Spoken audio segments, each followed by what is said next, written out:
Hello everyone, আমি লাবণী। তোমরা সবাই কেমন আছো? আশা করছি তোমরা সবাই খুব ভালো আছো। আমিও খুব ভালো আছি। আজকে তোমাদের সাথে একটা রেসিপি শেয়ার করবো, সেটা হচ্ছে চিকেন কাবাব। তার জন্য এখানে মগজদানা, পোস্ত, দই পেস্ট করে, গোলাপ জল, কেওড়া জল আর নুন, আদা রসুন বাটা, তারপর একটুখানি এই যে গোলমরিচের গুঁড়ো, তারপর দিয়ে নেব হচ্ছে তোমার ম্যাগির মশলা, তারপর দিয়ে নেব হচ্ছে ম্যাগির এই তোমার বিরিয়ানি মশলা, তারপর দিয়ে নেবো হচ্ছে তোমার আঁতর দিয়ে ভালো করে ওটা মিক্স করে নেবো, এই যে আঁতর। তারপর দিয়ে নেবো হচ্ছে তোমার লেবুর রস, দিয়ে ভালো করে ওটাকে মিক্স করে নেবো।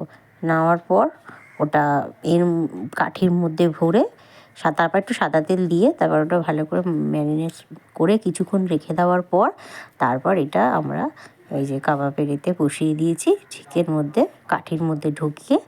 আর এইটা এবার এই যে প্রথমে লো রাখবে, তারপর হাই করবে, তাহলে টেস্টটা ভেতরটা চিকেনটা ভালো সফট হবে।